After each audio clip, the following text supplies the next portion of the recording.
Number 8.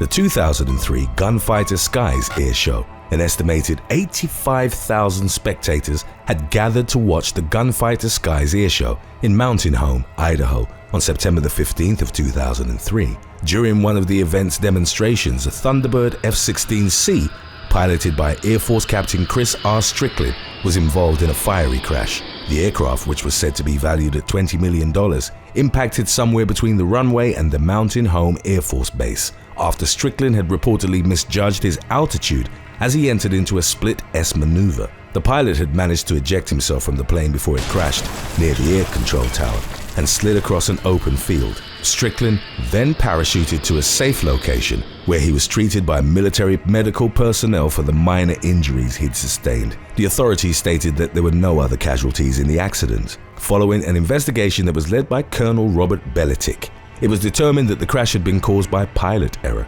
Strickland, who was reportedly in his first season with the Thunderbirds display team when the incident occurred, was subsequently reassigned to a desk job in the Pentagon. Air Force officials publicly maintained that the captain's reassignment had been for reasons unrelated to his airshow accident. Number 7. The 2021 Great Pocono Raceway Airshow. The Geico Skytypers Airshow team is a group of aerobatic pilots based in Long Island, New York, that regularly performs at various airshows across the United States, using a fleet of SNJ-2 World War II era planes. They become known for utilizing a programmable smoke system to skywrite messages during their presentations. On August the 20th of 2021, the Skytypers underwent a practice flight leading up to their performance at the Great Pocono Raceway Airshow, held annually in Long Pond, Pennsylvania. One of the pilots, identified as 50-year-old Andy Travnechik, reportedly lost control of his T-6 Texan aircraft shortly after taking off from the Wilkes-Barre Scranton International Airport. Witnesses reported seeing Travnechik's plane initially flying in the direction of its planned route before abruptly veering to the left and crashing into the grass below. Upon impact, the plane caught fire and Travnechik became fatally trapped in the flaming wreckage. Although the cause of the crash was not immediately reported, the Skytypers coordinated with the National Transportation Safety Board and the Federal Aviation Administration in their efforts to investigate the circumstances behind their team members' tragic death. Travnechik had worked as a commercial airline pilot after serving in the US Air Force and deploying to Spain, Qatar, and Afghanistan. Number 6. The 2017 Terracina Airshow. On September the 24th of 2017, Captain Gabriel Orlandi of the Italian Air Force operated a Eurofighter jet that was participating in an airshow near the city of Terracina, just south of Rome. After executing a loop-the-loop maneuver, Orlandi's aircraft reportedly crashed into the ocean, only a few hundred yards from the shore, releasing a cloud of smoke, water, and debris up into the air. It was later reported that the 36-year-old pilot had been killed on impact. His body was recovered by a Coast Guard vessel roughly 90 minutes after the crash had occurred. Orlandi's performance had been the airshow's penultimate display, and the final one performed by the Italian Air Force's Aerobatic team called the Frecce Tricolari. Orlandi's girlfriend, who'd been among the crowd of spectators watching the airshow, was treated at a nearby hospital after going into a state of shock that was induced by the horrifying crash. Number 5. The 2013 Ebers Valdez Final Zlin crash. On June the 29th of 2013, the annual Roadrunners Paradise Race 61 was held at the Finofurt Aviation Museum in Schorfheide, Germany. The venue of the self-described Rock and Race Festival is located next to the Eberswalde Finau airfield. Shortly after 12 p.m., a Zlin Z-526 light aircraft reportedly took off from runway 10 at the airfield as the festival was in progress.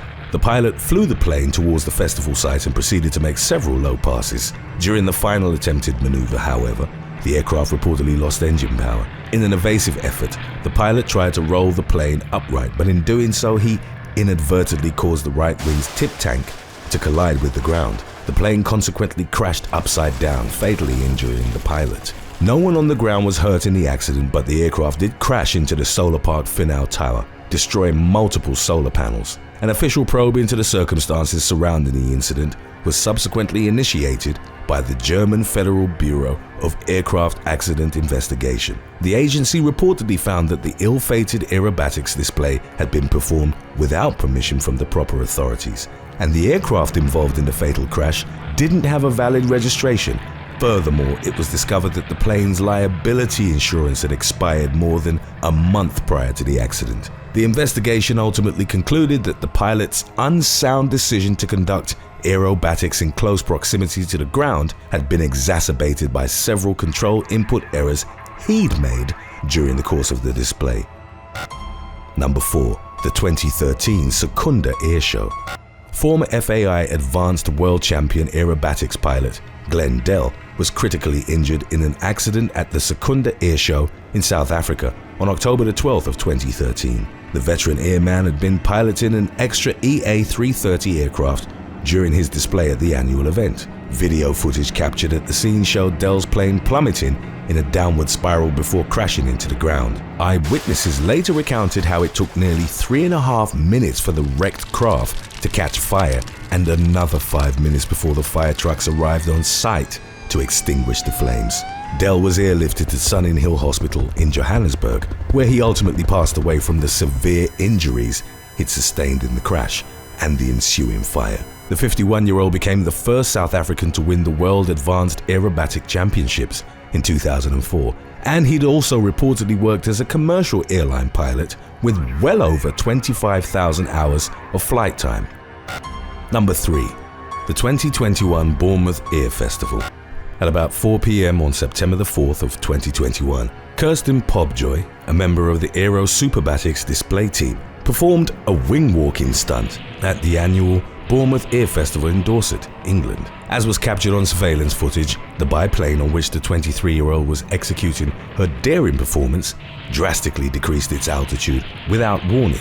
The aircraft then crashed into the sea outside the Haven Hotel in the town of Poole. Paramedics rushed to the aid of Pobjoy and her pilot, David Barrell, both of whom were taken to a nearby hospital with what were described as minor injuries. It emerged in the crash's aftermath that Barrell's aircraft had experienced unanticipated technical difficulties during Pobjoy's performance. Officials claimed that the pilot's incredible skill and quick thinking had enabled him to guide the disabled aircraft's descent to the area of the water that prevented himself or the wing walker from suffering any serious injuries. The Civil Aviation Authority and the Air Accidents Investigation Branch collaborated in an effort to determine the cause of the plane's malfunction. In an Instagram post, Pobjoy reaffirmed her passion for and commitment to the craft of professional wing walking and stated that she looked forward to her next opportunity to perform a similar stunt as the one that had precipitated her terrifying accident. Today's topic was requested by Aaron Adams and Akanyang K9. If you have any other topics you'd like to learn about, subscribe and let us know in the comments section below. Number 2. The 2009 Overberg Airshow. On November the 14th of 2009, pilot Dave Stock manned an English Electric Lightning MKT-5 aircraft during a display at the Overberg Airshow in Western Cape, South Africa. Thousands of spectators watched as Stock's jet performed several maneuvers before the pilot showed signs of distress and redirected his flight path towards a nearby holding area. Air Force fire trucks rushed to the runway in anticipation of a crash landing. The airshow's commentator reportedly insisted that emergency personnel's presence was purely precautionary and that Stock's plane was having minor technical difficulties. After fruitlessly attempting to eject from the malfunctioning craft a reported 3 times, the pilot remarked in his chilling final message to the air tower, "I have ejector seat failure." Moments later, the Lightning fighter plane plunged to the ground and crashed in a fiery wreck. As the crowd of spectators awaited official word on Stock's condition, plumes of smoke could reportedly be seen rising from the crash site. Although it was initially thought that Stock had successfully ejected prior to the collision, news of the pilot's tragic demise quickly spread. It was reported that in 2007, Stock had co-piloted a Lightning aircraft with Sir Richard Branson in the British business magnate's attempts to break the fighter jet speed record. Number 1. The Snee airshow disaster.